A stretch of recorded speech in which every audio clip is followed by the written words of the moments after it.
다 같이 성경을 들고 일어서시기 바랍니다. 우리 함께 볼 말씀은 예레미야 33장 14절에서 18절 말씀을 제가 봉독해 드리겠습니다. 이것은 하나님의 말씀입니다. 여호와의 말씀이니라. 보라, 내가 이스라엘 집과 유다 집에 대하여 일러준 선한 말을 성취할 날이 이르리라. 그날 그때에 내가 다윗에게서 한 공의로운 가지가 나게 하리니 그가 이 땅에서 정의와 공의를 실행할 것이라. 그날에 유다가 구원을 받겠고 예루살렘이 안전히 살 것이며 이 성은 여호와는 우리의 의라는 이름을 얻으리라. 여호와께서 이와 같이 말씀하시니라. 이스라엘 집의 왕위에 앉을 사람이 다윗에게 영원히 끊어지지 아니할 것은 내 앞에서 번제를 드리며 소제를 사르며 다른 제사를 항상 드릴 레위 사람 제사장들도 끊어지지 아니하리라 하시니라. 아멘. 네, 앉으시기 바랍니다.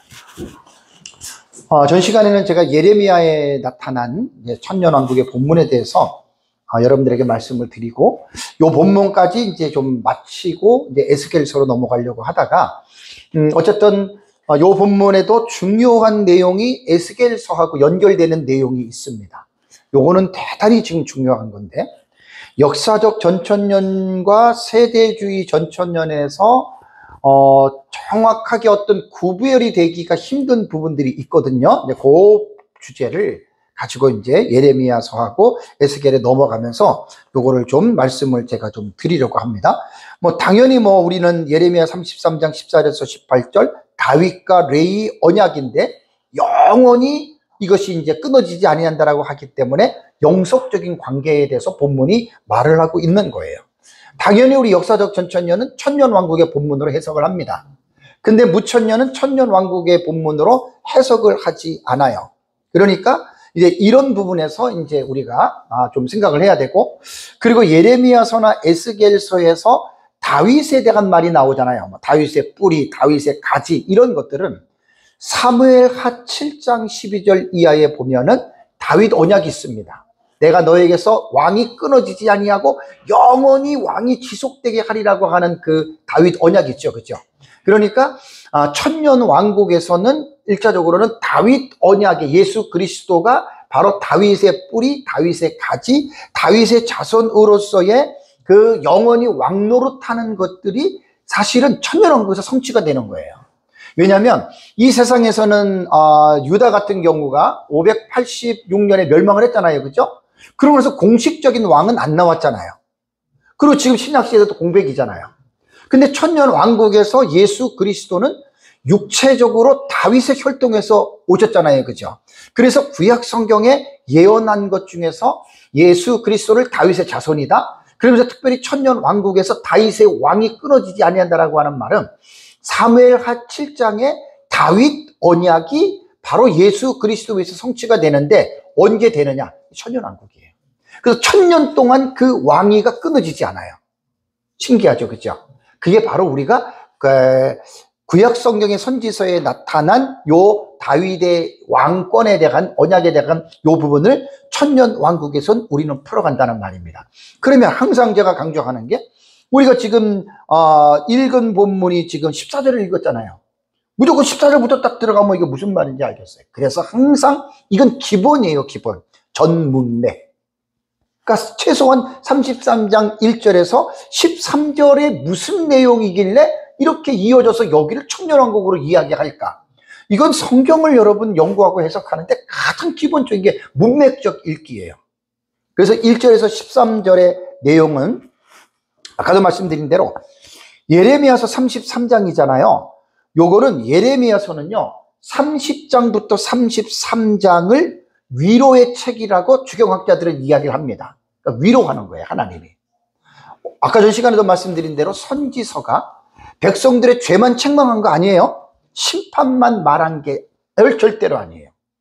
항상 뒤에 가면은 회복, 용서, 소망. 우리가 사실 그래요. 목사도 그렇고 성도도 그렇고 완전한 자가 누가 있겠습니까? 어떻게 우리가 늘 하나님을 기쁘게 할 수 있겠습니까? 거짓말이에요. 자, 하나님의 은혜가 아니면 우리는 불신자보다 더 악할 수 있어요. 이건 여러분 인정하셔야 돼요. 하나님의 은혜이기 때문에 저 같은 사람이 이렇게 하나님의 말씀을 붙잡고 가는 거예요. 그건 뭐 참 똑같은 이야기입니다. 그러나 이제 우리가 살다 보면 부족하고 연약해서 넘어지고 죄 짓잖아요. 그죠? 그렇다고 하나님이 우리를 버리십니까? 그럼 구원받을 사람 하나도 없어요. 그게 이제 하나님의 은혜고, 그것이 이제 언약의 관점으로 볼 때는 언약의 연결선상입니다. 그걸 꼭 여러분들이 기억을 하시면 됩니다. 그래서 어쨌든 예레미야서에서 말하는 것은 어쨌든 이스라엘을 중심으로 성경이 기록됐기 때문에 북이스라엘과 남유다입니다. 그리고 이번에 제가 심판에 대한 설교를 하다 보니까 이게요, 여러분, 북이스라엘과 남유다만 회복하는 게 아닙니다. 다예요. 애굽도, 아수르도, 바벨론도, 심지어는 소돔도 다 하나님이 회복해요. 그러니까 참 이게 놀라운 게, 우리가 성경을 근시안적으로 이스라엘 백성들만 위해서 기록했다라고 하는 이 말은요, 성경을 깊이 있게 못 보는 거예요. 그들이 1차적인 대상자이기는 하지만 본문을 들어서 잘 보면, 제가 이번 주에도 이제 제가 뭐 예비단가 한 달에 한번 설교한 데서 이제 그 언약에 대한 설교를 좀 했거든요. 신해산 언약이 또 되게 중요해요. 아까도 말씀드렸죠. 쌍무적 언약이에요. 근데 그 신해산 언약 출애굽 19장 5절을 보면은 무슨 말이 먼저 나오냐면, 세계가 다 내게 속하였나니 라는 말이 나와요. 대단히 중요한 말이에요. 히브리어의 그 문장을 볼 때에는요, 대부분 강조하고자 하는 내용이 앞에 딱 위치합니다. 히브리어의 그 구문론을 보면, 이 문장을 보면 동사가 먼저 나와요. 그 다음에 주어가 나오고, 그 다음에 보어가 나와요. 우리나라는 주어가 먼저 나오고, 보어가 나오고, 동사가 끝에 나오죠. 영어는 주어가 나오고, 그 다음에 동사가 나오고, 그 다음에 보어가 나와요. 그러니까 히브리어는 동사 언어예요. 내가 동사에 대해서도 목사님들 한번 가르치면, 목사님도 횡재 만납니다, 횡재. 그 배우려고도 안 하니까 내가 말 안 하는 거예요. 그 히브리어 동사가 7가지예요. 나는 아예 책상에다 딱 써놓고 나는 이제 그걸 해석할 수 있는 그게 있거든요. 헬라어도 그렇고 동사 언어기 때문에 엄청난 보물이 들어있어요, 동사에는. 이번 주 제 설교 한번 들어보세요. 히필때.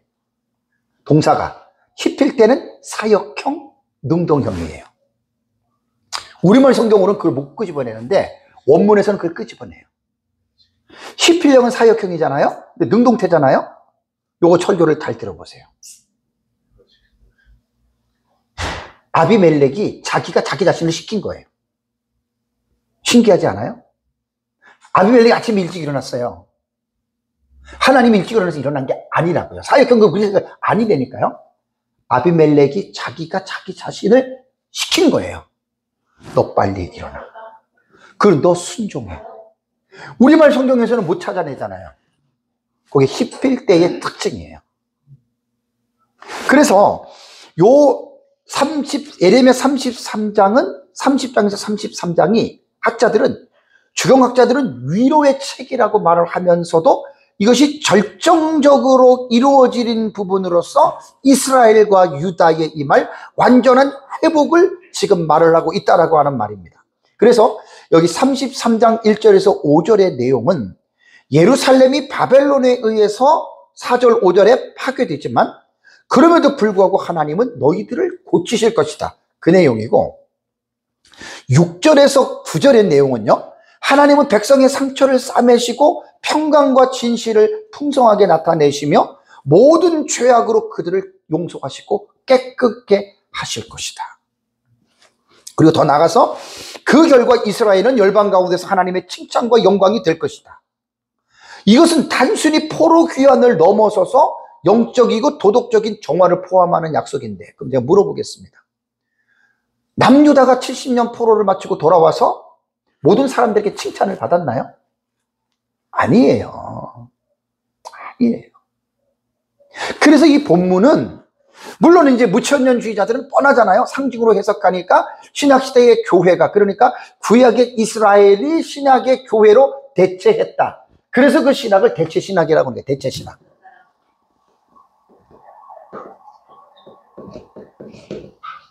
신학의 명칭이 아니라 대체신학이라고 하는 여러분이 파트가 있어요. 맞아요. 구약의 이스라엘이 신약시대 교회로 대체된 것은 맞아요. 그러나 100%는 아니에요. 구약의 이스라엘이 신약의 교회로 대체되었다라고 하는 이 사상을 제일 싫어하는 사람이 누군지 아세요? 두 손 두 발 다 들고 그냥 공격해요. 이단이라 그래요. 누군 줄 아세요? 세대주의자들. 왜냐하면 세대주의의 특징 중에 하나가 뭐예요? 구약의 이스라엘은 이스라엘이고 신약의 교회는 교회예요. 그러니까 세대주의자들에게 있어서, 극단적인 세대주의자들은 분명히 신약 성경의 구약의 이스라엘을 교회로 예를 든 본문, 그렇게 시환해서 해석하는 본문이 되게 많잖아요. 그죠? 극단적 세대주의자들은 눈에 불 켜고 달려듭니다. 이게 무슨 교회냐 이렇게 말을 합니다. 그게 극단적 세대주의 해석이에요. 거의 구약의 이스라엘이 신약시대 교회로 대체된 게 맞아요. 그러나 다는 아니다라고 하는 여운을 반드시 우리는 남겨야 됩니다. 그것이 로마서 9장과 10장과 11장을 읽어보시면 알아요. 바울이 자기 동족을 위해서 염려했죠. 그죠? 고민했죠? 그건 육신의 이스라엘 맞아요. 그게 영적인 교회를 염려한 게 아니란 말이에요. 무천년은 그것까지도 뭘로 보는 줄 아세요? 교회로 봅니다. 이런 신학적 입장이, 해석상 입장에서는 대화가 사실 안 되는 내용들이 다 그 부딪히는 부분들이 있습니다. 그래서 6절과 9절에는 하나님께서 용서하시고 너희들을 하나님의 칭찬과 영광이 될 것이다. 사실 이게 제가 이번에 그 강의를 준비하면서 되게 어려운 게 뭔 줄 아세요? 지금 이제 예레미야하고 다 곧바로 이어지는 에스겔서로 보면은 제일 어려운 게 뭐냐면, 오늘 본문에도 나와요. 레위 지파를 얘기를 하고 제사 제도가 영원히 끝나지 않는다 그랬죠. 그죠? 그럼 이게 지금 천년왕국 본문이란 말이에요. 그러니까 세대주의는 당연히 천년왕국에서 제사 제도가 끊어지지 아니하고 레위 지파가 다시 부활해서 그들이 천년왕국 기간 동안에 구약의 제사를 지낸다. 이게 세대주의 해석이에요. 에스겔서에 두 번이가 더 나와요. 이거 해석 잘해야 돼요. 그러면 왜 하나님이 선지자들을 통해서 천년왕국에 대한 내용을 계시하실 때 조금 이렇게 다 풀어가지고 오해가지 않도록 천년왕국은 이러한 제사 제도가 아니고 레위인도 없고 그냥 교회의 패턴을 이어갈 것이다, 이렇게 했으면 얼마나 좋겠어요. 이거를 성경을 읽는 독자가 이것을 하나님께서 계시하시는 의도를 알아내야 되는 게 이게 실력이에요. 그럼 여러분, 구약 성경에 보면은 구약 성경에 언제 뭐 제사 제도가 폐지된다 그런 말이 나와요, 안 나와요? 구약 성경에 안 나오죠. 신약 시대로 딱 넘어가 보세요. 히브리서 보세요. 히브리서 8장, 9장, 10장은 읽어보세요. 구약 시대에 이루어졌던 제사 제도가 예수 그리스도의 십자가의 영단번의 죽으심으로 말미암아 제사 제도가 어떻게 됐어요? 폐지가 됐잖아요. 그럼 구약 성경에 이 제사 제도는 예수 그리스도가 오면은 없어지고 폐지가 되고 끊어질 것이다, 그런 내용이 나와요, 안 나와요? 정확하게는 안 나오잖아요. 그죠? 그러니까 성경은 구약과 신약이라고 하는 39권과 27권에 대한 이 66권이 아니고, 그러니까 분류상 66권이고 분류상 구약과 신약이지, 성경에 나타난 내용은 only one입니다. 한 권입니다. 이거 꼭 유명한 말이에요, 지금 이 말. 제가 유명하지 않아서 그렇지. 성경은 한 권으로 보셔야 돼요. 그러니까 구약 성경만 가지고 성경을 읽잖아요. 성경이 완성이 안 된 거예요. 구약만 보면 완성 안 된 거예요. 자, 신약 성경만 보면 어떻게 되는 줄 아세요? 기초도 없이 기록한 책이에요. 쉽게 말하면 불완전한 책이란 말이에요. 그래서 성경은 구약과 신약을 한 책으로 보셔야 됩니다. 한 책으로. 창세기부터 계시록까지 가야 성경이 완성이 되는 거예요. 그래서 이번에도 제가 이제 이 천년왕국에 대한 역사적 전체의 입장에서 무천년의 입장은 간단해요. 그냥 교회 시대와 천국 그러면 끝나는데 우리는 그게 아니에요. 천년왕국이거든요. 그래서 우리가 지금 부딪혀야 될 가장 큰 산이 뭐냐면 요 제사제도, 레위인, 성전 문제. 에스겔 40장, 42장, 48장 가면은 성전, 새 성전 얘기하죠? 그럼 그게 뭐냐? 우리 천년왕국의 본문으로 봐요. 역사적 전천년은. 그러면은 천년왕국에 여러분 에스겔 47장에서 말하는 새 성전이 있어요? 그리고 성전의 규모를 12지파 해가지고 에스겔에서 한번 봐보세요. 세대주의는 문자 그대로 봐요. 또 하나 제가 질문하겠습니다. 천년왕국의 수도가 예루살렘입니까? 지금처럼. 어떻게 생각하세요? 세대주의는 100%. 아, 참나. 천년왕국의 수도가 예루살렘이라는 거예요. 그 성경에 나오잖아요. 여기서 성경에 대한 지식이 없으면 고지곧대로 보는 거예요. 지난달에 기억나세요? 이번 달에도 지금 마지막에 내가 얘기를 할 텐데 생각난 김에 말할게요. 지금 형성되어 있는 이 지구는 태초에 하나님의 천지를 창조하실 때 지구 모습이 아닙니다. 왜냐하면 노아 홍수 시대 때의 대격변으로 인해서 지구가 어떻게 해요? 모양이 변해버린 거예요. 그죠? 그러면 6번째 인과 7번째 대접이 이 세상을 멸망하는 거잖아요. 그 지구 세 갈래로 갈라져요. 하늘도 일부분이 두루 말리는 것처럼 하늘도 파괴되죠. 그죠? 그러면 그런 곳에서 천년 왕국이 이루어질 수 있어요? 없어요? 없잖아요. 그래서 이 부분에서 이해를 하지 못하시는 분들이 천년 왕국은 공중에서 천년 동안 있다. 왜? 이 땅은 망가졌으니까. 아니, 하나님의 능력이 망가진 거 못 고쳐요? 그래서 폐허가 된 지구를 리모델링 하잖아요. 재단장. 그러면 그 근거가 어디 나오냐? 대부분 이거 말 못해요. 그래서 다니엘서 12장 11절과 12절. 이거 진짜 기가 막힌 말이에요. 제가 제 생각 말하는 게 아니에요. 보세요. 다니엘서의 특징은 뭐냐면 70일의 가운데에 한 일회가 나와요. 우린 7년으로 계산해요. 그리고 일회의 절반 있죠, 절반. 에? 해치예요. 절반. 딱 7년의 반이에요. 전반부가 있고 후반부가 있잖아요. 반이니까. 그죠? 1260일, 42달, 한때, 두때, 반때. 다니엘서 나오고 요한계시록에 나오는 용어예요. 7번째 대접으로 지구가 어떻게 돼요? 이거 멸망하죠. 그러면 다니엘서의 내용대로 보면 다니엘서 12장 11절을 보면은 1290일을 한번 읽어보세요. 다니엘서 12장 11절. 이거 되게 중요한 말이에요. 다니엘서 12장 11절 한번 읽어보세요.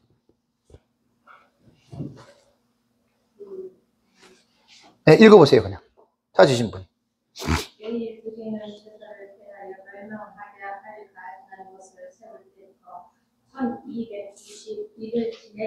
자, 가증한 것을 세울 때부터지요. 시점이 명확하게 정해졌죠. 그게 후반부에 후 3년 만에 시작될 때 적그리스도의 우상이 예루살렘 성전에 쓰는 거예요. 멸망해야 할 가증한 우상을 세울 때부터면 시작이 어디예요? 후 3년만 시작 때부터 스타트가 된 거예요, 여러분. 며칠을 지날 것이요? 1290일이죠. 그러면 다니엘서의 해석은 간단해요. 1260일, 1290일, 한때, 두때, 반때, 이거는요, 전부 다 이거를 말하는 거예요. 지금 이 구도가 여기서 해석해야 돼, 다니엘서. 엉뚱하게 다른데. 예를 들자면은, 천주교라던가, 안식교 같은 데는 1290일을 1290년으로 해석을 해요. 1335년도 1435년으로 해석을 해요. 물론 해석은 다르기 때문에. 그리고 이거는 뭐냐면 다니엘서에 기록된 내용의 의미를 무시해버리고 주관적으로 1년씩 해서 1290년 이렇게 본 거예요. 자, 시작이 뭐냐면 멸망케 할 우상을 세울 때부터는 후삼년반 시작이죠. 그러면 전반부와 후반부가 날짜로 말하면 며칠이에요? 1260일이잖아요. 그런데 11절에는 뭐라고 그랬습니까? 1290일까지 지낼 것이요 그랬죠. 그죠? 그럼 1260일이 지나고 나머지는 며칠이에요? 30일이죠. 30일. 30일을 지나는 거. 이게 다니엘서에서 말하는 기간을 말해주는 게 이렇게 우리는 봐야 되는 거예요. 1290일이 여기까지 30일이 더 나오죠. 그죠? 다음에 12절 읽어보세요. 12절. 기다려서. 네, 기다려서. 그 다음에 1335일까지 기다리는 자는 뭐가 있다? 복이 있다 그랬잖아요. 그러면 1290일에서 1335일은 며칠이 더 이게 왜냐면 스타트부터 보면은 여기서 45일이 추가가 되는 거예요. 다니엘서는 누가 뭐라 하더라도 이렇게 봐야 됩니다. 12장 11절과 12절은 이렇게 해석을 해야 이분이 다니엘서의 핵심을 아는구나라고 말하는 거예요. 이걸 갖다가 엉뚱하게 말을 하면, 왜냐하면 분명히 11절에 멸망케 갈 가증한 것을 거룩한 곳에 세우는 것을 볼 때부터라 그랬잖아요. 그게 후삼년반 이때거든요. 후반부. 명확하게 명시된 거예요. 그거는. 그러니까 성경을 막 이것저것 마구잡이로 배운 사람들은 이런 거 몰라요. 지 생각대로 지 느낌대로 말하거든. 아니에요. 이렇게 되는 거예요. 다니엘서는. 그래서 1230일 동안은 도대체 이게 뭔 일이 일어날까? 그 다음에 45일은 무슨 일이 일어날까? 다니엘서만 가지고는 이해가 안 돼요. 그래서 종말론의 전체적인 시나리오가 있잖아요. 그죠? 전체적인 시나리오? 요한계시록을 비롯해서 전체적인 시나리오로 볼 때 예수님께서 1260일이 끝나면 뭐 하세요? 재림하시잖아요. 그 7번째 되죠. 6번째 인으로 지구가 멸망하잖아요. 그러면 당연히 30일이 들어오는 거는 재림 후에 멸망의 사건밖에 없어요. 성경을 아무리 찾아보세요. 이거밖에 없어요. 그리고 1335일 동안 기다리는 자가 복이 있다 그랬죠. 45일을 더 기다리면 복이 있다. 유리바닷가에 올라가 있는 휴거된 성도들이 어디로 내려와요? 내려오잖아요. 천년왕국으로. 그러면 이 기간을 다니엘서와 요한계시록을 믹서해서 살펴보면은 딱 해답은 간단합니다. 지구가 멸망해서 불타요. 여러분, 불타는 기간을 30일로 보면 맞아요. 그러면 폐허된 지구를 거기서 사람이 못 살잖아요. 재단장 해야 되죠. 리모델링 해야 되죠. 그 성경이 다른 데는 안 나온다니까. 다니엘서 여기 나오는 거예요. 그래서 다니엘서 12장 11절과 12절을 이렇게 해석하면 제가 볼 때는 세계적으로 제일 깔끔한 해석입니다. 세계적으로 제일 깔끔한 해석이에요. 왜냐면 억지 해석이 아니잖아요. 제가 왜 이렇게 자신 있게 말하는 줄 아세요? 성경이니까 제가 자신 있게 말하는 거예요. 제가 뭐라. 물론 민 목사님에게서 배운 거지만 그 전에 얘기는 안 하겠습니다. 내가 녹화가 되기 때문에 나중에 얘기할게요. 저는 딱 볼 때 이게 정확하게 들어왔어요. 이게 정확하게. 딱 32, 45 이렇게 보시면 딱 맞아요. 그러면 다니엘서를 해석할 때에도 다니엘서 12장 11절과 12절을 다니엘서의 흐름 속에서 너무나 딱 맞는 거고, 요한계시록을 이 다니엘의 프레임에 집어넣어서 보면 이것밖에 안 나오거든. 1335까지 기다려서 복이 있는 게 무슨 복이에요? 천년왕국에 들어가는 복이지.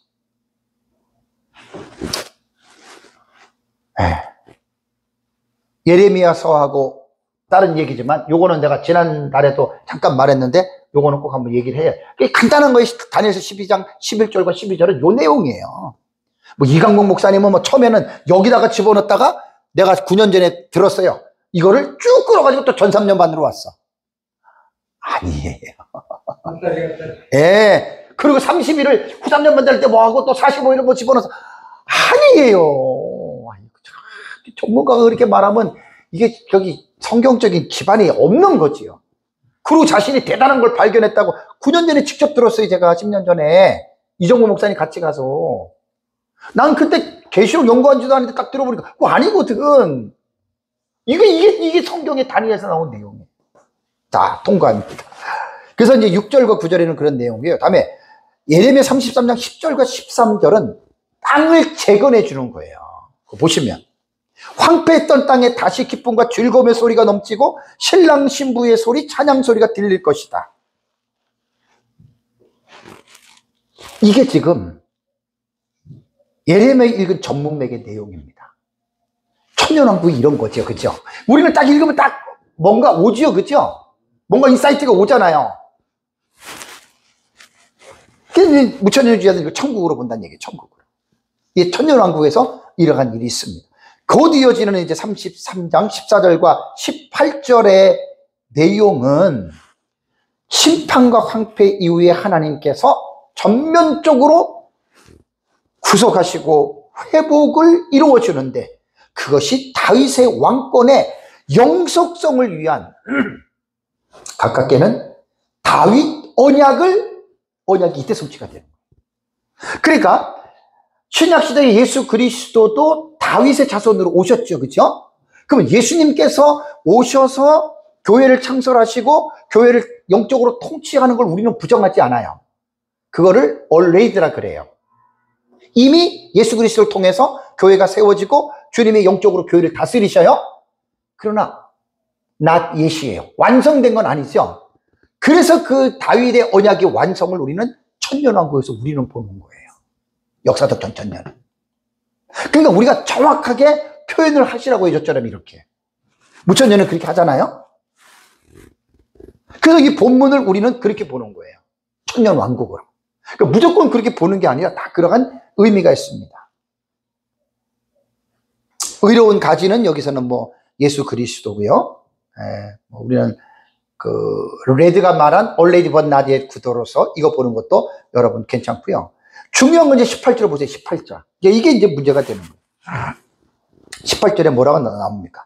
내 앞에서 번제와 소제와 희생 제사를 드릴 레위 사람 제사장이 어떻게? 다윗에게 끊어지지 아니하리라. 이 말을 어떻게 우리는 해석을 해야 되는 거예요. 그래서 이게 가장 해석상 논쟁이 되는 부분이에요. 그냥 세대주의는 문자적으로 보니까 아 맞아, 천년왕국에서 다시 이제 레위 제사장이 나타나가지고 천년왕국에서 제사를 드리는구나 이렇게 해석했다는 거예요. 세대주의는 지금도. 그렇다면 여러분 여기서 우리는 문제를 제기를 해야 됩니다. 뒤에 이제 에스겔도 이게 2번 나와요. 여기서 확실하게 제가 정리를 할게요. 제사가 회복이 된다? 구약의 제사제도 알지요? 레위기의 5대 제사? 그죠? 속죄제, 속건제, 뭐 번제, 소제, 화제 이런 거요? 구약시대에 드렸던 제사지요. 그죠? 근데 이 제사가 신약시대에 와서 어떻게 됐어요? 예수님의 십자가의 죽으심으로 폐해졌다라고 말하지 마시고 완성된 거예요. 완성. 율법은 폐기되지 않았어요. 율법은 폐해지지 않았어요. 의식법도 예수님이 완성시킨 거예요. 아시겠죠? 그러니까 이 표현을 잘 쓰셔야 돼요. 율법 폐기론자들은 예수님이 오셔서 율법이 폐해졌다, 쓸모없다, 그렇게 말하면 안 돼요. 예수님이 그랬잖아요. 내가 율법이나 선지자를 폐하려 온 것이 아니라 그랬잖아요. 완전하게 하려고 오셨잖아요. 그러니까 이 표현을 잘들 쓰셔야 돼요. 성경적인 언어를 사용하세요. 예수님은 제사 제도를 폐한 게 아니에요. 자기가 십자가의 죽으심으로 완성을 시킨 거예요. 그죠? 그렇기 때문에 제사를 우리는 드릴 필요가 있어요, 없어요? 없는 거예요. 그래서 안 지내는 거예요. 자, 신약시대 지금 2000년 지났어요. 예수님 재림해요. 천년왕국 들어가요. 근데 거기서 제사를 지낸다? 세대주의는 그렇게 믿는 거예요. 제가 강의를 준비하면서 이런 생각이 딱 들어요. 여러분, 이거는 예수 그리스도의 속죄의 희생을 더럽히는 거예요. 대죄예요, 대죄. 여러분 어떻게 생각하세요? 다시 예수님을 십자가에 못 박는 거예요. 아니, 이런 게 어디 있냔 말이에요. 이게 지금 어디 있어요, 이게. 우리가 구약의 율법을 따른다면 주일날 교회 올 때요, 물론 목사도 아무나 되는 게 아니죠. 그죠? 레위인만 되는 거고, 그 예배 드릴 때 전부 다 여러분들 그냥 오면 안 돼요. 돈 없는 사람 비둘기라도 갖고 나오셔야 돼. 돈 있는 사람은 양 갖고 나오고 소 갖고 나와야 돼. 그 목사가 성도님 오면은 먼저 거기서 안수기도 해주고 그 짐승 잡아가지고 피 까지고 예배 때 그렇게 해야 되는 거예요. 그럼 신학시대 얼마나 불편하겠어요. 예수님 을 자기 몸이 십자가에서 영단번에 한 번에 죽으심으로 그 제사제도를 완성시켰잖아요. 그죠? 산들이는 거예요. 근데 그거를 왜 천년왕국에서 왜 그걸 또 해야 돼? 이것 때문에 그런 거예요. 이 말씀 때문에. 이 말씀 때문에. 그래서 과연 그러면 이 말씀이 어떻게 해석을 해야 되느냐? 제가 성경을 해석한 게 성경 해석에 대한 주경신학 쪽에 하나님의 관심을 갖고 계속 연구하게 하시는 거예요. 도대체 이건 어떻게 해석해야 되냐? 해석 잘못하면 이단이 돼요. 해석 잘못하면 사이비가 돼요. 여러분, 목사가 오늘날 신약시대 목사가 제사장입니까? 아주 극소수 이단들 목사가 제사장이에요. 성도들 11주일이면 다 내 거야. 정신병자죠, 그죠? 그 간혹이라고 했어요. 아주 소수. 그러니까 성경 해석들을 잘 해야 됩니다.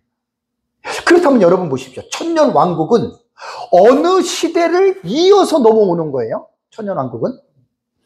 신약시대잖아요. 그죠? 신약시대는 어느 시대와 연관이 된 거예요? 구약시대잖아요. 구약시대의 특징과 신약시대의 특징과 천년왕국을 볼 때, 그럼 신약시대에서 천년왕국으로 넘어갈 때 신약시대의 신약시대의 신학을 어떻게? 무시해야 돼? 아니면 그대로 받아들여야 돼요? 그대로 이어가는 거예요. 여기에서 신학적 입장의 차이가 있는 거예요.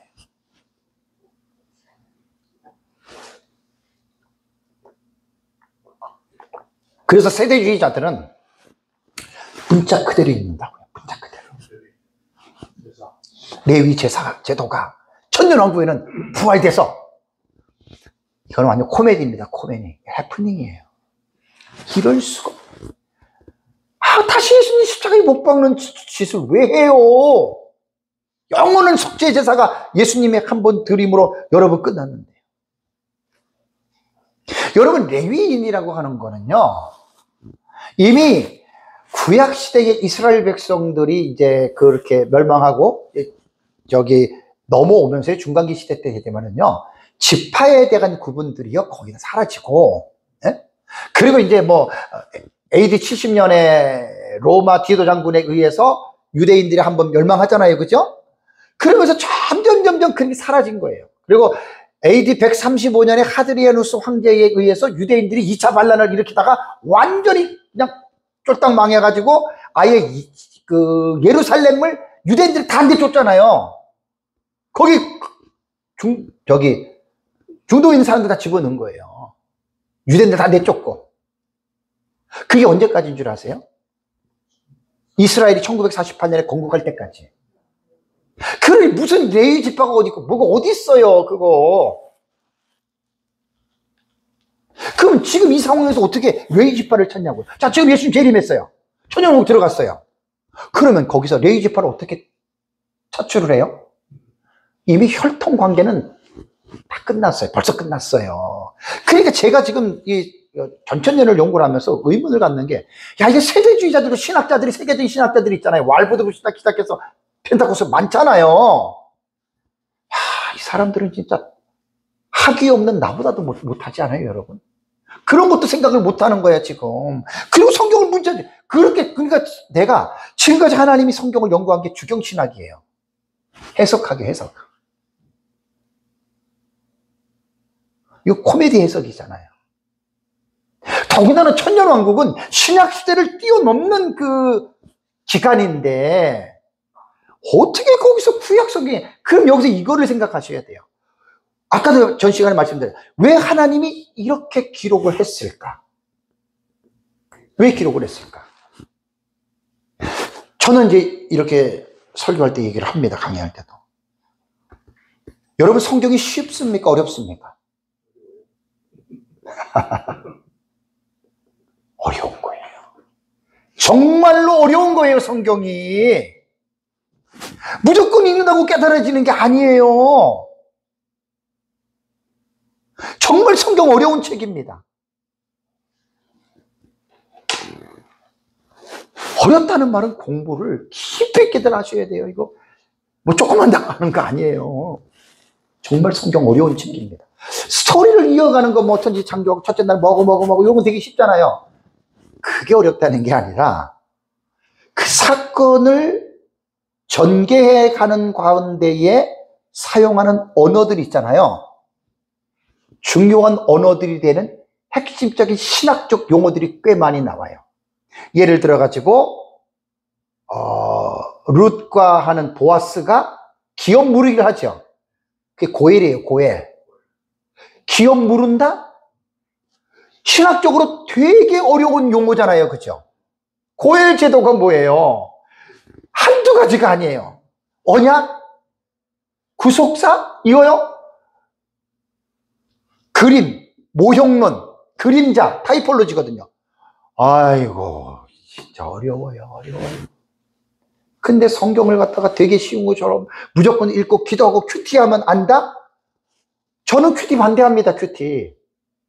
여러분, 큐티 권장하지 마세요. 제 말이 아니고요. 우리 박현주 목사님 아시죠? 몇 년 전에 알 거? 그런 분들이 성경을 깨준 사람들이 꽤 있어요. 이 성경을 제대로 이렇게 배경 공부하지 않고 무조건 읽는 사람들은 뭐가 위험성이 있냐면 자기 주관적으로 성경을 다 깨달은 거예요. 진짜 위험한 거예요. 그 큐티에서 내세우는 공식 있죠. 적용. 하나님 오늘 내게 뭘 말씀하실까? 자, 유다가 나가서 스스로 깨닫고 목매어 죽었어요. 그 본문도 오늘 큐티했어. 주님, 내게 하시는 말씀 뭡니까? 주님, 너도 목매달아 죽어라.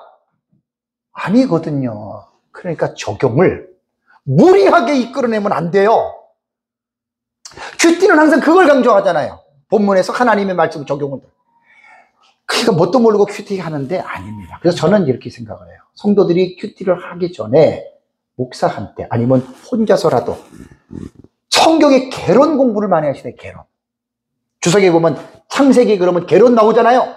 장에 들어가면 장에 대해 해설하는 거 있잖아요. 그거를 공부들을 먼저 하셔야 돼요, 성도들이. 그리고 성경을 읽으시라는 말이에요. 자, 레위인의 역할입니다. 고전적 세대 중에 그대로 레위인으로 봅니다. 아까 잠깐 물어봤잖아요. 그럼 레위인 어떻게 찾아내냐? 이게 어떻게 보면은요, 대안이 없는 해석들을 하는 거예요. 무조건 성경을. 신약 시대에는, 구약 시대에는 제사장, 선지자와 그 장로 제도가 있었잖아요, 그죠? 신약 시대 선지자, 제사장 있어요, 없어요? 없잖아요. 왕이 있어요, 없어요? 없어요. 그래서 베드로전서 2장에 보면 너희는 왕 같은 제사장, 모든 믿는 자들이 동일해요. 목사가 제사장이 아니에요. 이단 같은 사람들. 목사도 똑같은 성도예요, 우리가 성도입니다, 성도. 다만 직분이 가르치는 목사의 직분을, 목양의 직분을 받은 거예요. 은사예요. 그리고 직분은 딱 되면 성도가 우리 똑같습니다, 여러분. 이거 인정하셔야 돼요. 뭐 목사라고 대단해가지고 아이고 이거 진짜 말도 안 되는 얘기를 지금 하고 있는 거예요, 지금. 이단 같은 소리를. 어떤 사람은 더 나가서 목사는 영적인 아버지래. 참말로 진짜. 무슨 목사가 아버지예요? 어떤 이단 같은 사람들이니까, 이단 같은 사람들. 성도는 목사나 똑같이 성도예요, 성도. 알아요? 직분이, 우리는 말씀을 가르치는 직분이 목사지. 이거 진짜 심각한. 그래서 이제 에스겔서 34장으로 이제 넘어가 보세요. 에스겔서. 간단하게 하고 마쳐야 되겠네요. 에스겔서도 제가 한 3본문을 제가 선택을 했는데, 사실은 어려워요, 저도. 이게 사실 어려워요. 에스겔서 34장을 보겠습니다. 앞으로 제가 이제 연구해서 책을 쓸 때 이걸 좀 연구하려면 좀 시간이 많이 걸릴 거예요, 저도. 자, 에스겔 34장 23절에서 24절 한번 같이 읽을까요? 내가 한 목자를 그들 위에 세워 먹이게 하리니 그는 내 종 누구? 다윗이라. 그가 그들을 먹이고 그들의 목자가 될지라. 나 여호와는 그들의 하나님이 되고 내 종 다윗은 그들 중에 왕이 되리라. 나 여호와의 말이니라.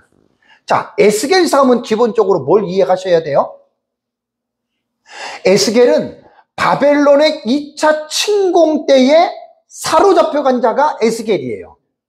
이게 기본이죠, 그죠? 그러면 에스겔이 예언한 장소가 어디냐? 이스라엘이 아니고 바벨론이에요. 그발강가. 거기서 예언한 거거든요.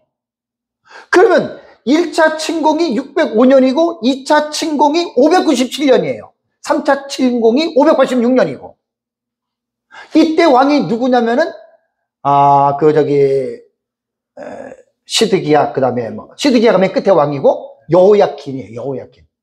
여호야킨 때에 들어와 가지고 사로잡아 간 거잖아요. 그래서 에스겔은 2차 때에 잡혀가 가지고 그발강가에서 예언한 내용이란 말이에요. 근데 여기서 내 종 다윗이라 한 목자를 세우겠다. 이미 오래전에 다윗은 오래전에 사람이잖아요, 그죠? 그러니까 딱 보면 딱 알아야 된다, 성경을. 모르는 사람들이야 뭐 다윗이 그럼 다 죽었던 다윗이 부활하나 그런 뜻은 아니잖아요. 그래서 이거 결론적으로 말하면 역사적 전천년은 천년왕국으로 봐요. 그래서 이제 이전 문맥은 1절부터 이제 22절까지는 말 안 할게요. 지금 시간이 거의 한 20분 정도 남았는데 요거가 중요한 게 아니에요. 그러니까 여러분들 이제 흐름만 파악하세요. 그 다음에 심판한다고 나오고, 이제 중요한 건 이제 23절에 한 목자와 내 종 다윗이라고 하는 말이 나옵니다. 여기에는 항상 그 구약 이 선지서 본문에서요, 다윗이라고 하는 용어 나올 때는 아까도 말씀드린 대로 사무엘 하칠장의 다윗 언약의 성취예요. 네. 꼭 요것만 기억하시면, 목사님들이 지금 본문 같은 건 집에서 다들 연구하시면 돼요. 연구 또 하셔야 돼요, 이거는. 제가 자세하게 만든 게 아니기 때문에. 이런 부분들을 연구하면서 설교를 하시면 돼요. 여기는 거의 다가 뭐냐면 천년 왕국에서 다윗 언약이 실제적으로 성취되는 거예요. 그게 바로 예수 그리스도예요. 네. 신약시대 또 예수님도 그 다윗의 자손으로 오셨기 때문에, 그죠? 네, 그렇게 돼서. 그러고 나서 이제 이 부분에서, 일단은 요거 넘어갈게요. 얘를 지금 넘기고, 제가 남은 시간에, 37장으로 가보세요. 에스겔 37장. 이 본문이 이제 까다롭습니다. 에스겔 37장 24절과 28절을 한번 보세요. 자, 같이 한번 읽을까요? 내 종 다윗이 그들의 왕이 되리니 그들 모두에게 한 목자가 있을 것이라. 그들이 내 규례를 준수하여 내 율례를 지켜 행하며 내가 내 종 야곱에게 준 땅 곧 그의 조상들이 거주하던 땅에 그들이 거주하되 그들과 그들의 자자손손이 영원히 거기에 거주할 것이요 내 종 다윗이 영원히 그들의 왕이 되리라. 내가 그들과 화평의 언약을 세워서 영원한 언약이 되게 하고 또 그들을 견고하고 번성하게 하며 내 성소를 그 가운데 세워 영원히 이르게 하리니 내 처소가 그들 가운데 있을 것이며 나는 그들의 하나님이 되고 그들은 내 백성이 되리라. 28절 보세요. 내 성소가 영원토록 그들 가운데 있으리니 내가 이스라엘을 거룩하게 하는 여호와인 줄을 열국이 알리라 하셨다 하라. 새 언약이 나오고 새 목자가 나오고 새 성소가 나오죠, 그죠? 그 도대체 이게 우리는 천년왕국으로 본다니까요. 역사적 천년은 무천년은 신약시대 예수 그리스도 통해서 이루어지고 천국에서 이루어진다 이렇게 보는 거예요. 모든 본문은 그렇게 보시면 돼요. 근데 간단하게 우리가 정리하는 거고 내용을 여러분 잘 들어가서 보시면 이 지금 에스겔서 37장이에요. 요게 24절과 여러분 28절의 내용을 보면은요. 이게 뭐냐면 그 전문맥에 뭐가 나오냐면 37장 1절과 14절이 무슨 내용이냐면 마른 뼈 환상입니다. 마른 뼈 환상. 마른 뼈 환상이 나와요. 그 다음에 15절에서 23절을 보면은 두 막대기를 하나님께서 결합합니다. 이 상징적인 의미잖아요. 그죠? 마른 뼈 환상과 두 막대기의 이 결합은 뭘 말을 하느냐. 그걸 먼저 해결을 하셔야 돼요. 그러고 나서 이제 이 본문이 나온 거거든요. 자, 37장 1절과 14절에 마른 뼈 환상은 이스라엘 민족이 바벨론 포로 생활로 인해서 소망이 완전히 끊어졌어요. 어떻게 보면 마른 뼈로 보면 돼요. 그 마른 뼈에 하나님이 말씀과 성령, 생기, 루아흐 그 능력을 부어서 뼈들이 다시 살려서 큰 군대를 여러분 이루게 하시죠. 이게 소망이에요. 간단하게 말하면 멸망한 너희들을 내가 살려주겠다는 거예요. 이게 선지서는 회복의 약속이 있는 거거든요. 그러니까 이건 이스라엘 민족의 영적으로 민족을 소생시켜 주겠다. 이것은 단순히 이스라엘 민족만 말하는 게 아닙니다. 성경 전체적인 맥락으로 보면 천년왕국의 본문이 있잖아요. 천년왕국이 이루어지기 이전에 지금은 여러분 실감 안 나죠? 예수님 재림 직전에 한일의 기간 이거요 상상을 초월합니다. 대환란 상상을 초월합니다. 지금은 아무도 못 느껴요. 너무 살기 좋죠? 조금 더 정권들이 바뀌고 전제 정치적인 조건으로 바뀌게 되면 지금은 이제 우리가 나가서 데모도 하잖아요. 차별금지법 막 데모하죠?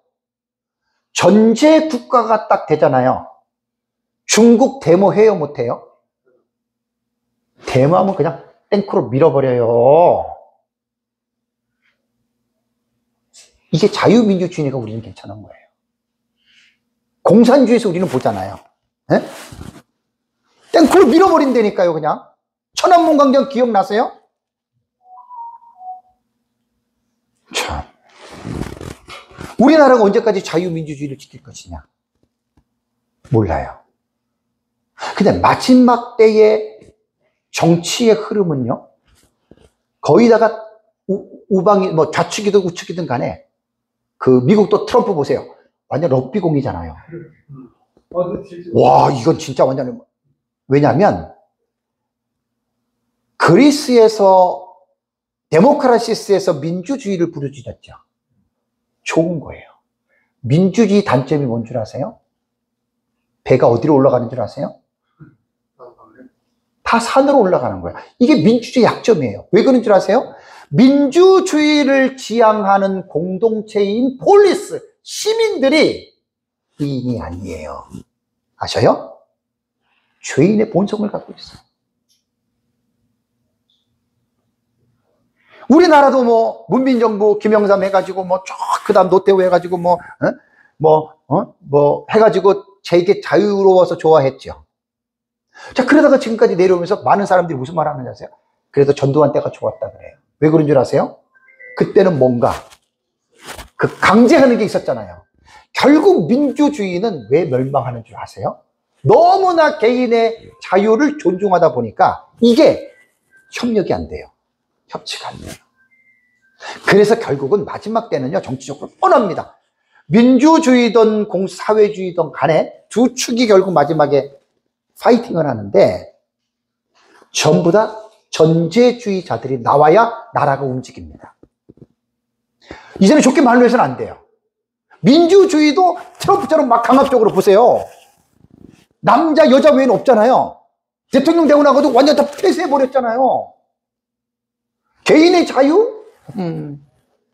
이제는 앞으로 그렇게 됩니다. 그러한 것들을 가정할 때 기독교는 마지막에는 대환란이 있습니다. 다니엘서 12장 1절에 개국 이래로 이때까지 없던 큰 환란이죠. 그게 신앙의 환란이에요. 예수 믿는 우리를 세상 정권이 권력으로 누르는 거예요, 여러분.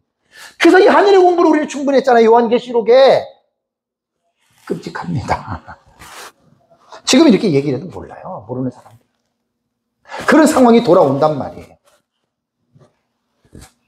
그래서 이제 결국은 마른 뼈 환상은 이게 이스라엘만 말하는 게 아니라 천년왕국 직전에 교회도 보면은 그 여자의 남은 자손들이 거의 많이 죽잖아요. 그죠? 소망이 없이 보여요. 근데 예수님 재림하고 곧바로 천년왕국으로 들어갔죠. 여기까지 저는 확장해서 봅니다. 소망을 이스라엘만 보는 게 아니라 두 막대기의 결합도 북이스라엘과 남유다가 어떻게 하나가 될 것을 상징을 합니다. 그래서 두 막대기의 이 하나됨은 구약시대에는 이스라엘 백성이라고 하는 선민의 의식이 강했죠. 그죠? 자, 신약시대 넘어오면서 에베소서에는 뭐가 나와요? 둘을 원맨으로, 한 사람으로. 유대인이나 이방인이나 어때요? 하나잖아요. 그죠? 천년왕국은 어떻게 해요? 신약시대에 하나된 공동체가 천년왕국 들어가는 거예요. 근데 여기서 무슨 천년왕국에서 레위인을 말하고 제사장을 말하고 조금 이해가 되시죠? 그죠? 그 성경은 이렇게 보셔야 된단 말이에요. 무조건 문자적으로 읽으면 큰일 나는 거예요. 큰일 나는 거예요.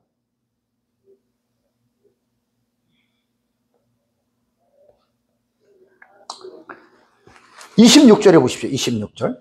내 성소를 그 가운데 세워서 영원히 이르게 하리니 내 처소가 그들 가운데 있을 것이며 내가 이스라엘을 거룩하게 하는 여호와인 줄을 열국이 알리라. 그럼 하나님의 성소를 열국 가운데 세운단 말이에요. 구약시대의 상황으로 볼 때에는 예루살렘이 하나님의 성전이었죠. 그죠? 모든 열방 가운데에 영적으로 말하면 예루살렘이 수도죠. 맞아요. 구약시대는. 자, 신약시대로 넘어오면서 어떻게 됐나요? 그것이 어떻게 됐어요? 여러분, 에스겔서 8장과 9장과 10장을 보면 놀라운 말이 나옵니다. 기억나세요, 여러분? 여호와께서 동쪽 문으로 예루살렘 성전을 떠난 거 알고 계세요? 멸망하기 몇 년 전이에요. 그러니까 성경을 모르는 사람은 이런 말 무슨 말인지 모르지. 여호와께서 떠나버렸어요. 에스겔서 8장, 9장 집에 가서 읽어보세요. 그리고 에스겔서 뒤에 보면은 여호와의 영광이 다시 돌아와요. 그러니까 예루살렘이 멸망하고 스룹바벨 성전을 졌어도 스룹바벨 성전 안에 하나님의 인재는 없었던 거예요. 그냥 자기네들 만족이에요. 에스겔서에서 여호와의 영광이 여호와께서 예루살렘에 임재하고 계셨던 예수님께서 예루살렘이 멸망하기 전에 여호와께서 동쪽 문을 향해서 떠나십니다. 그때부터 성전의 개념이 사실 사라진 거거든요. 근데 이스라엘 백성들은 빈 껍데기만 보고 건물만 있으면 성전의 개념이 뭐죠? 하나님이 거하시기 때문에 성전이잖아요. 떠났어요. 그게 뭔 성전이에요? 성전이에요. 건물이잖아요. 신약시대에 어떻게 됐어요? 바울이 고린도 교인들에게 너희가 하나님의 성전인 것과 그랬잖아요.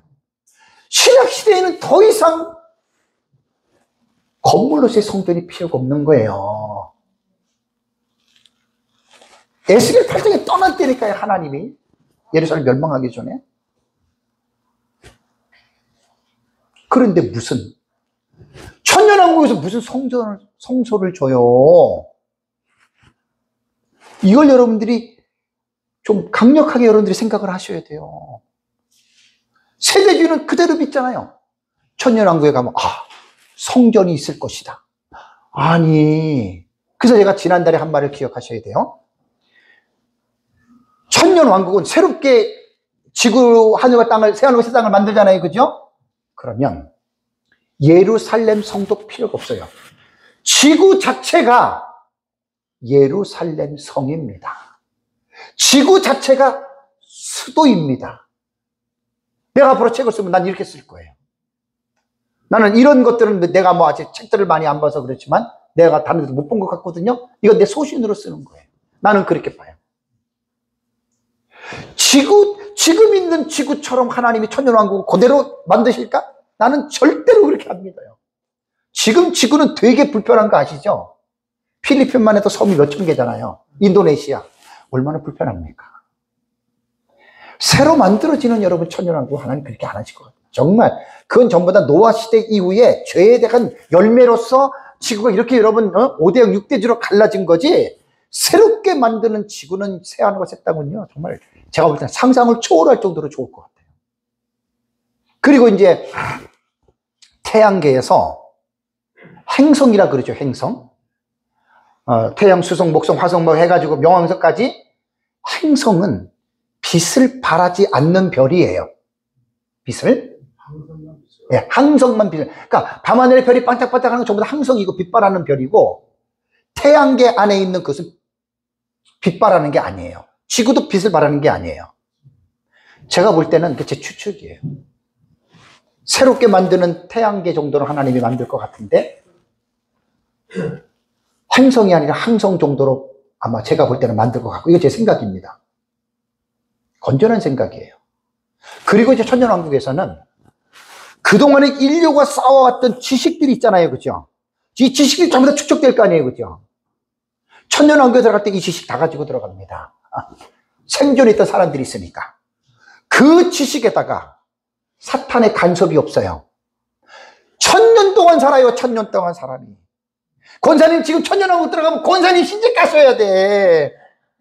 아니 장난이 아니니까요, 여러분.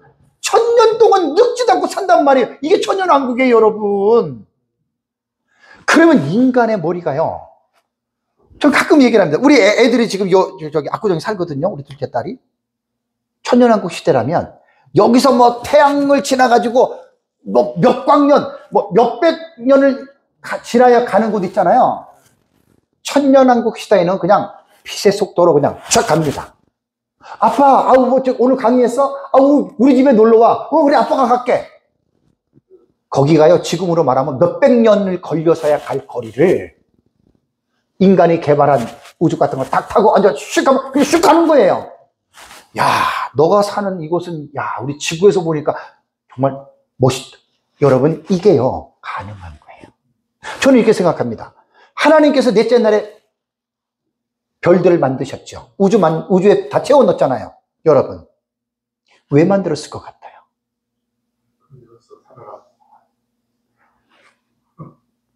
산에 누워서 팔베개 하고 별 하나, 나 하나, 별둘, 나둘 관상용으로 만든 게 아니에요.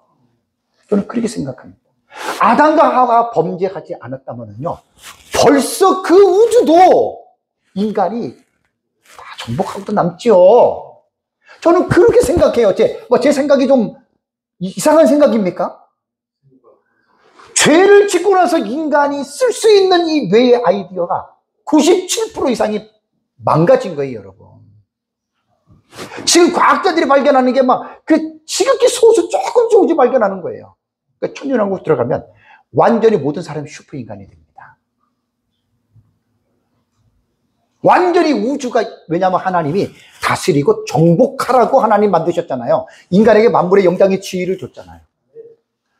그래서 저는 천년왕국을 가볍게 안 봅니다. 앞으로 제가 이제 천년왕국 쓸 때 이런 거 다 들어가요. 이런 거 다 들어가서 건전하게 써야 됩니다. 소설로 쓰면 안 됩니다.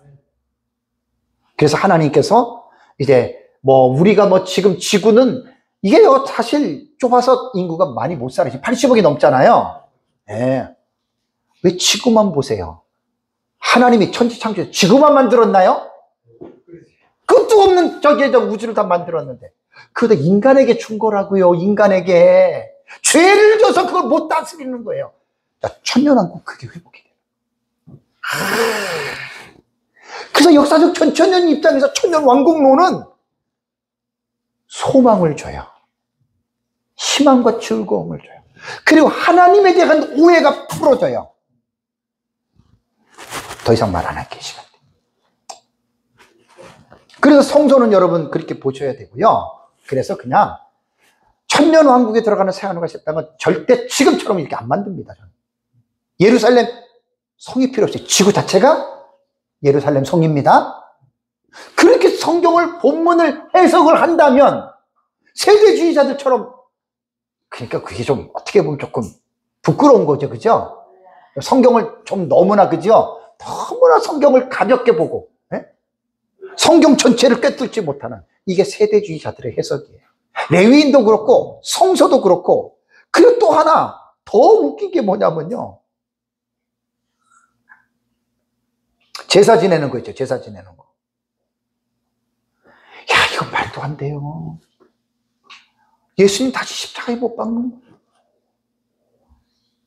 제사 제대로 완성해 주려고 예수님이 오셨잖아요. 우리 제사 안 지내잖아요. 더 이상 지낼 필요가 없는데 왜 그걸 왜 끄집어내냐고요. 그러니까 구약 성경에 기록된 이 내용을, 그래서 아까 제가 말씀드린 거 기억나세요? 성경은 어려운 책입니다. 정말 어려운 책. 신학적인 깊이가, 이 신학적인 깊은 주제들은요, 정말 어려워요. 성경을 많이들 여러분 제대로 연구를 해야 됩니다. 그래서 제가 이제 마지막으로 여러분들에게 말씀을 드리는 것은, 아까도 이제 다 말씀을 드린 건데 간단하게 요약할게요. 천년왕국의 하늘과 땅은 지금과 다릅니다. 한 100% 다르다고 봅니다. 근데 세대주의자들은 똑같이 봐요.